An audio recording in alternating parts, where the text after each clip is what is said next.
biggest indictment of the current system, I would say, is the loss of manufacturing jobs, millions and millions of manufacturing jobs, the stagnation for a long period of time of wages, and the effect that that's had on our working people, right? That is, to me, that's the largest, the most important condemnation of what has gone on. And at the same time, we've seen this group of people, their communities become desolate.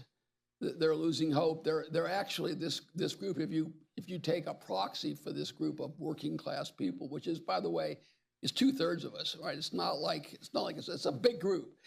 Are high school graduates only, and they live on average about 8 years shorter lives. So they live shorter lives. They have less money. They have less opportunity, and there's a whole world of kind of data on this, and it's not entirely, but a large part of it is because we have lost manufacturing jobs and the jobs that are spun off. And you've also seen income inequality grow dramatically in the last 25 years. Now, people say, oh, it's all a coincidence. And, I'm not saying this is the only cause, but it's more than a coincidence, and it is a cause. But now, for the first time in our history, the top 1% of Americans have more wealth than the middle 60%. And tax policy might have something to do with that. Well, I'm not saying it's all that. Well, see, this is you're going to find this on the undercurrent here. The undercurrent is a conservative says, let's give these people a good job so they can make $100,000 a year. A liberal says, let's take $100,000 from a rich guy and give the guy $100,000 or the gal $100,000 and let her sit there and watch television, have 3 TVs, all of which average $275 a piece. And they think that's a better world. I don't agree with that. So, but in any event, there are a lot more data points on this issue of income inequality. And it's scary, but I mean, there's been a lot of books written on it. But for the first time in American history, looking back, in the year 2000, a child could expect neither to live longer than or be richer than his parent.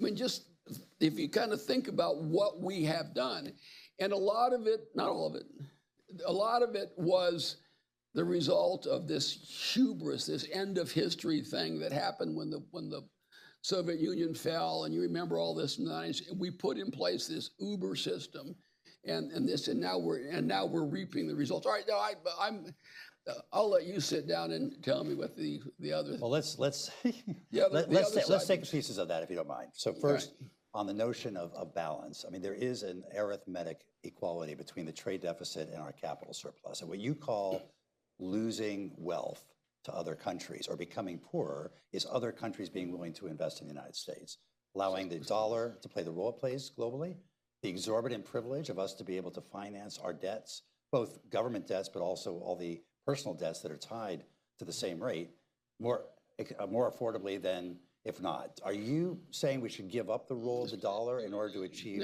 trade balance? I need a pencil and paper so I can write down all of these things as you make these crazy points, and I can give the refutation. But as you've heard them all before. No. But as I know, but I forget them here, and I'll remember them driving home and think, damn it. So you remind me and tell me that the first thing is, it is in fact true that when you run a trade deficit, that the money comes back eventually, and that's why we are selling our country or giving it away for T-shirts or getting people willing to invest.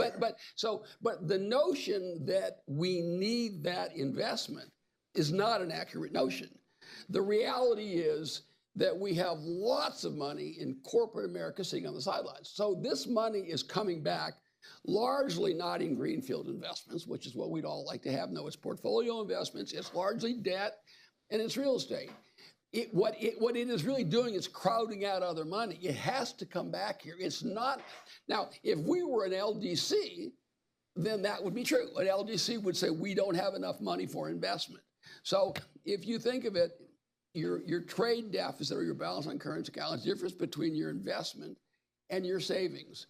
And what we have, I propose, because of industrial policy, that's driving the trade deficit.